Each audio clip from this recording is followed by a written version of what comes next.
അങ്ങനെ വർഷങ്ങൾക്ക് ശേഷം ആ ഒരു അസുഖം വീണ്ടും തിരിച്ചു വന്നിരിക്കുന്നു.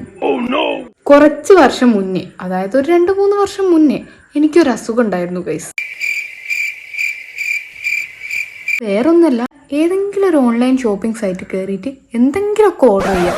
അതും ആഴ്ചയിൽ ഒരു 3-4 വട്ടം എന്തെങ്കിലുമൊക്കെ കണ്ടതൊക്കെ എടുത്ത് ഓർഡർ ചെയ്യും. അങ്ങനെ എൻ്റെ ആ ഒരു അസുഖം നിർത്തിയത് എൻ്റെ ഇപ്പോഴത്തെ കെട്ടിയനും അന്നത്തെ ബെസ്റ്റ് ഫ്രണ്ടുമായ നിതിൻ ജോസ് ആണ് ഗൈസ്. വീണ്ടും ഈ അസുഖം തുടങ്ങിയതുകൊണ്ട് കാര്യമായിട്ട് അവൻ ഇത് നിർത്തിക്കും. കാരണം അവന്റെ പോക്കറ്റാണ് ഇനി കാലിയാവാൻ പോകുന്നത്. ഒരു സാരിയെ കൊടുത്തു വന്നിട്ട് വാങ്ങിയ സാധനം കാണിക്കാന്നാണ് ഞാൻ കരുതിയത്. പക്ഷെ ഇതിന് അതിന്റെ ഒന്നും ആവശ്യം വരൂല. അതുകൊണ്ട് ഞാൻ ഈ ഒരു ടോപ്പിൽ ഒതുങ്ങി. അപ്പോൾ ഇന്നത്തെ പ്രൊഡക്റ്റ് എൻ്റെ ഈ കയ്യിൽ കാണുന്ന ഈ കുഞ്ഞി മാലയാണ്. സംഭവം കൊള്ളാം, എനിക്ക് ഇഷ്ടമായി. നല്ല ക്വാളിറ്റി ഒക്കെ ഉള്ള സാധനമാണ്. 171 രൂപയ്ക്ക് ഞാൻ മീഷോന്ന് വാങ്ങിയതാണ്. ഒരു ട്രഡീഷണൽ ലുക്കൊക്കെ പിടിച്ച് സാരി എടുക്കുമ്പോൾ സെറ്റ് സാധനമാണ്. പിന്നെ എല്ലാ ഔട്ട്ഫിറ്റിനും മാച്ച് ആയിട്ടുള്ള ഒരു നെക്ക് പീസ് അല്ല ഇത്. ഒരു വീഡിയോയിൽ ആരുടെയോ കഴുത്ത് കണ്ടിട്ട് ഞാൻ ഫോട്ടോ എടുത്ത് തപ്പിപ്പിടിച്ച് കണ്ടുപിടിച്ച സാധനമാണിത്. എനിവേ എനിക്കിഷ്ടമായി. ഈ വീഡിയോ കാണുന്ന എന്നെ പോലെ ഷോപ്പിംഗ് മാനിയൊക്കെ ആയിട്ടുള്ള ആരെങ്കിലും ഉണ്ടെങ്കിൽ കമന്റ് ചെയ്യണേ.